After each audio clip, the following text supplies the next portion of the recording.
Possession. Right, under the desk is a box. If you bring the box onto the desk. Now, read the card first and then show us the possession.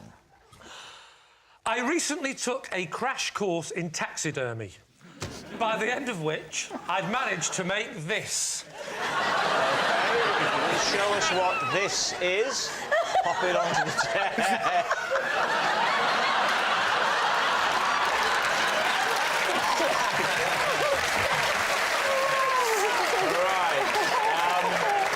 David's team, where would you like to begin? What is it? I can't see. Can we have a proper look? That, Sheila, is what I call mouse on a skateboard. Would you like me to take it across? Please do. What's it made of? Made of mouse. With a little bit of skateboard. Oh, no! Oh. How was he killed? He looks like he was... I should point out that he wasn't killed. He was found dead naturally. It's like he was found walking down a very small alley. Careful, took ages. Oh. OK, first of all, how long was this course? This is the first course.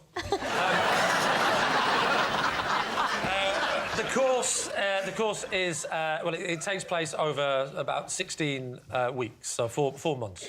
A crash course that's... Taxidermy takes years to perfect. This is a crash course. And how often did you go? It happens every week.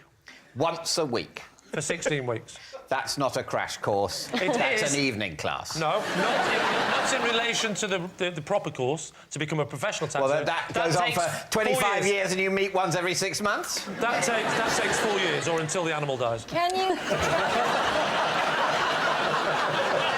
How did you do that mouse?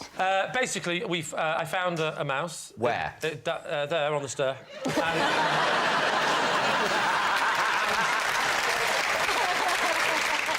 Little clogs on. I found the mouse actually in the cage which it was kept in because it was my child's pet. And it was skateboarding? No, it wasn't skateboarding. My son was a skateboarder, and that's why he wanted the mouse on the skateboard. What did you do with the mouse that you found? Well, the first thing I did was I had to break the news to my son, and I said, your mouse is dead. So that was that covered. And then he said, oh, I don't want to lose him forever. And I said, in that case, it's the crash course at the taxidermy. So wait a minute, the mouse dies. Correct. You have a conversation with your son. What are we going to do? Let's stuff him. I know, I'll learn. I won't get a professional animal stuffer. And that's because... I'll learn to do it. You ring up the course, they say there happens to be a 16-week course starting next week. How many people were on the course? I would say there was 12, 14, something like that. 12. There was 12. 12. 12, yes. Sorry, no, it was a disciples' convention. Talk me through them. What sort of people were they? It was Matthew, Mark, Luke... Oh, sorry, there was a guy called Thomas. He wasn't sure if he wanted to be there. Tell us what you do. The first thing you've got to do is always check that the mouse is actually dead. So, sorry, it's always a mouse. This course is just for mouse stuffers. No one had anything else they wanted to do. So everyone, all 12 of you turn up, sit down, get your mouse out. You've got to remember that it's an introductory course. There was one guy, just one guy, Brydon, a good entry turned up with a giraffe. He turned up with a giraffe and you went, you want the advanced course, mate, because we can't do this in 16 weeks. Next door, the one that's got the Velux windows. You can only stuff a giraffe if you've got Velux windows. That's the first thing you learn. What did you scoop the inside out? Thank you. There's someone finally interested in the art form. First thing you've got to do is get rid of the inside of the mouse. How? How'd you do that? How? Good question, Sheila. You get a sharp blade and you make an incision from the back of the skull all the way down to the tail. So what happens when you make that incision down the spine? Down the spine, yeah. What happens? So now I can only be described as a very, very horrific pop-up book. Because I opened it up like that. And it's not a pretty sight. I would describe it as sort of mouse spine-like. I went all like that. And the fella said, first rule of get stuffed, taxidermy, crash course. He said, this is the interesting bit. He went, he's never, ever opened them from the back. I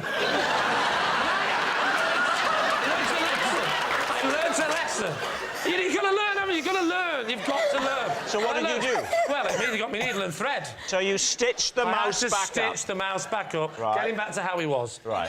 Turn him over, slice down the middle. And then what did you do? You have to... Effectively, there's no easy way of saying it. I had to scrape out his insides.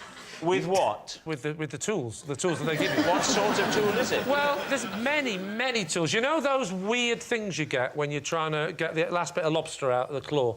And it's like a little fork. It's got It wouldn't work with a giraffe, though, Oh, would no, it? just a giraffe. All you need for a giraffe is a spade and loads of bamboo.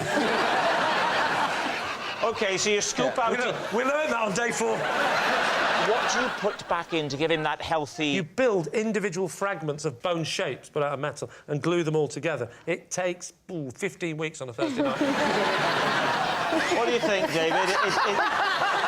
It sounds very plausible to me, but what does your team think? Sheila, what do you think? No, I think it's a lie. You think it's a lie? I can't see why anyone wouldn't believe that. I don't think there's any level on which any of us believe that. They're saying it's a lie. Lee, Yeah. is it the truth or is it a lie? Oh, I actually have to go through the thing of pressing the button. Lie.